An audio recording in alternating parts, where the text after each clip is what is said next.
Assalamualaikum warahmatullahi wabarakatuh. Nama saya Diana Afifah Rihadatul IC, NIM A2A019045 dari semester 2A. Di sini saya akan mempresentasikan mengenai ergonomi dan psikologi industri. Yang pertama, kita membahas tentang ergonomi. Apa sih itu ya, Dok? Ergonomi? Ergonomi adalah ilmu yang berkaitan dengan pekerjaan manusia yang mempelajari perilaku manusia, di mana ergonomi sendiri itu merupakan penyesuaian terhadap kondisi seseorang atau para pekerja untuk menghilangkan stres yang terjadi di lingkungan kerjanya. Ada beberapa pengertian ergonomi menurut para ahli. Yang pertama, menurut Suma Makmur adalah ergonomi adalah suatu kegiatan yang berhubungan dengan ruang lingkup hiperke. Apa sih ruang lingkup hiperke? Ruang lingkup hiperke itu yaitu meliputi para pekerja terhadap tempat kerja untuk dapat nyaman dan efisien dalam bekerja dengan cara timbal balik. Yang kedua, menurut Wingyosobroto S. Ergonomi adalah suatu ilmu yang dilakukan dalam memanfaatkan informasi yang ada tentang tentang keterbatasan dan kemampuan seseorang bekerja yang lebih baik untuk mencapai pekerjaan yang aman, nyaman, efisien, dan efektif. Menurut Sri Tomo, ergonomi adalah suatu ilmu yang berhubungan tentang kedisiplinan manusia. Menurut Sultalaksana, ergonomi adalah suatu ilmu yang mempelajari komponen suatu sistem yang dilakukan oleh manusia. Menurut Tarwaka, ergonomi adalah suatu ilmu tentang kemampuan untuk tentang kemampuan keterbatasan fisik atau mental para pekerja untuk melakukan kualitas hidup yang baik dengan cara menyerasikan fasilitas yang digunakan dengan aktivitas yang dilakukan. Itu menurut Tarwaka. Menurut Ginting Rosnani, ergonomi adalah suatu ilmu yang mempelajari hidup yang baik dengan tujuan bekerja yang baik dan juga adanya pekerjaan yang aman, nyaman, efektif, dan efisien. Selanjutnya, menurut Eko Nurmianto, ergonomi adalah suatu ilmu yang mempelajari tentang lingkungan yang ada di tempat kerja. Menurut Etchison, ergonomi adalah suatu ilmu yang mempelajari tentang interaksi manusia atau para pekerja di tempat kerja. Dan beberapa pengertian dari penuturan oleh para ahli. Intinya, ergonomi itu yang berkaitan dengan ilmu yang berkaitan dengan pekerja, kayak interaksi antara pekerja dengan tempat kerjanya, dengan agar tidak stres di dalam diri. Intinya harus dalam suatu pekerjaan itu harus terasa nyaman, aman, dan efektif dan efisien untuk para pekerjanya. Selanjutnya, saya akan menjelaskan tentang tujuan ergonomi. Tujuan ergonomi itu ada banyak, tapi saya ambil 3. Yang pertama itu untuk menurunkan beban dan mengupayakan kepuasan terhadap pekerja. Yang kedua, untuk meningkatkan jaminan sosial. Yang ketiga, untuk meningkatkan kualitas kerja para pekerjanya. Selanjutnya, fungsi ergonomi. Yang pertama, untuk meningkatkan ketepatan, kecepatan, serta keselamatan dalam bekerja. Yang kedua, untuk mengurangi biaya, waktu, dan pendidikan dalam saat bekerja. Yang ketiga, untuk meningkatkan keterampilan para pekerja. Yang keempat, untuk mengurangi energi yang berlebihan dalam bekerja. Yang kelima, untuk meningkatkan kenyamanan para pekerja di lingkungan kerjanya. Selanjutnya, prinsip ergonomi. Di sini, prinsip ergonomi itu ada 5, yaitu keamanan, kenyamanan, kegunaan, kekuatan, dan keluasan. Setiap prinsip itu mempunyai pengertian. Yang pertama itu ada keamanan, atau dalam bahasa Inggrisnya safety. Keamanan adalah produk yang pokoknya intinya itu produk yang hasilkan itu harus aman dari kecelakaan atau mencegah kecelakaan yang terjadi di lingkungan kerjanya. Dan yang kedua itu kenyamanan. Dalam bekerja itu harus ada kenyamanan, dimana semua yang dilakukan oleh pekerja harus memiliki tujuan yang selaras dan mendukung usaha atau kegiatan yang lainnya. Pokoknya harus bersinambungan, harus nyaman. Walaupun dia melakukan suatu pekerjaan yang lain, tapi intinya tuh semua pekerjaan yang dilakukan itu harus nyaman dulu. Yang ketiga itu kegunaan.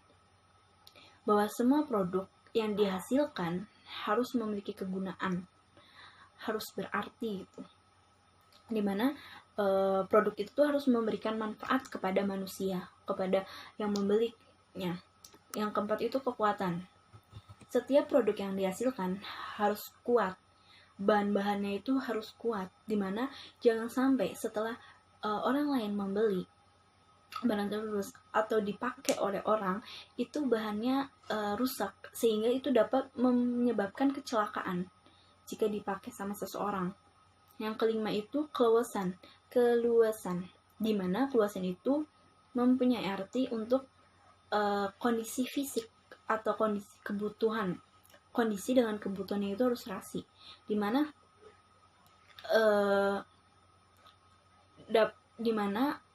produk itu tuh dapat dimanfaatkan dengan baik. Selanjutnya saya menjelaskan tentang metode ergonomi. Metode ergonomi itu ada diagnosis. Diagnosis adalah suatu cara wawancara kepada pekerjanya mengenai penilaian tempat kerjanya, dimana itu cara sederhana yang dilakukan dalam pekerjaan. Yang kedua itu treatment, adalah suatu cara untuk memecahkan masalah.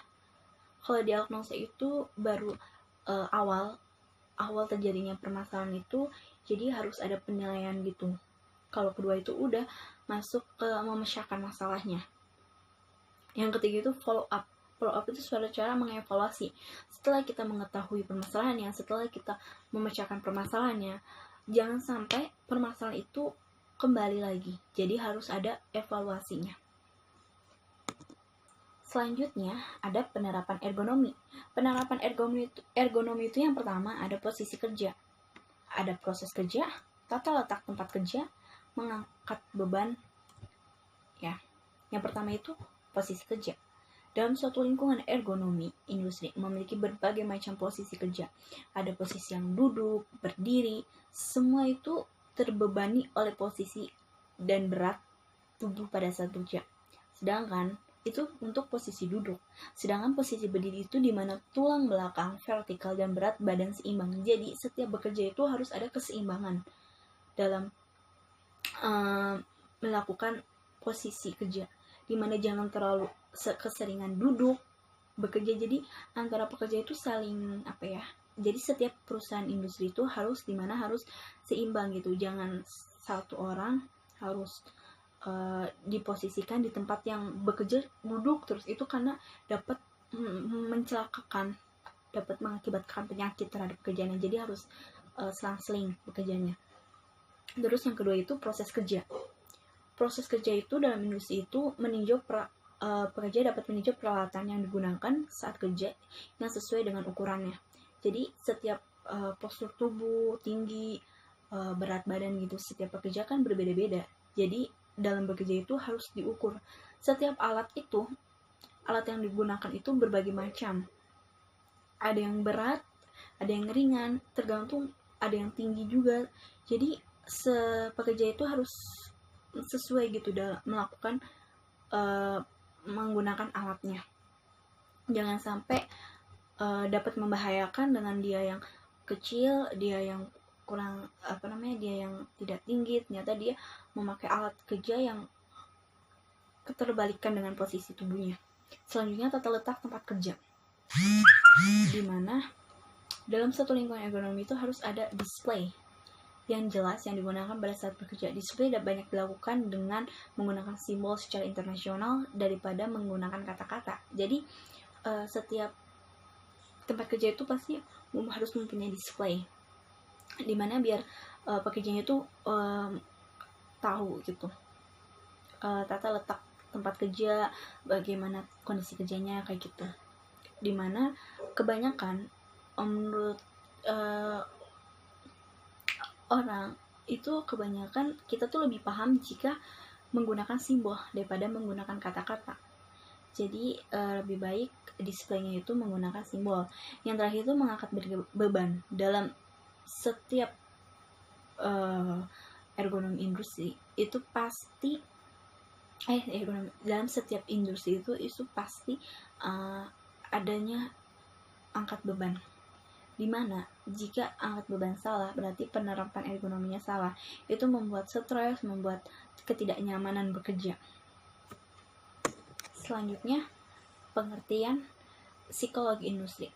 Saya mengambil pengertian psikologi industri itu menurut Munsterberg dalam bukunya yang berjudul Berry pada tahun 1998. Dia mengutarakan psikologi industri adalah ilmu yang mempelajari tentang sikap atau perilaku pekerja di tempat kerjanya. Jadi antara perilaku dan pekerjaan itu harus seimbang. Jika kita memiliki perilaku yang baik, pasti pekerjaannya juga dilakukan dengan baik. Gitu. Jika sebaliknya, maka pekerjaannya juga asal-asalan. Itu menyebabkan juga bahaya juga bagi kesehatan ataupun keselamatannya. Selanjutnya, tujuan psikologi. Tujuan psikologi itu yang pertama, cara mempersiapkan orang-orang menjadi lebih sukses dalam bekerja. Kedua, mempromosikan keselamatan para pekerja. Ketiga, meningkatkan kepuasan kerja. Yang keempat, meneliti sikap atau perilaku para pekerja. Yang kelima, membantu organisasi transisi untuk mengembangkan industri yang efektif. Dan yang terakhir, mencapai struktur organisasi yang optimal. Selanjutnya ada manfaat psikologi industri. Manfaat psikologi industri itu yang pertama, membantu suatu perusahaan dalam mencapai tujuannya, meningkatkan kemampuan dalam bekerja yang dilakukan oleh individu, memperhatikan kepuasan kerja. Selanjutnya ada peran psikologi.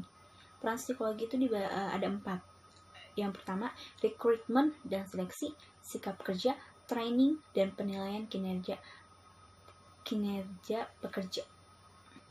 Selanjutnya ada pendekatan psikologi kerja.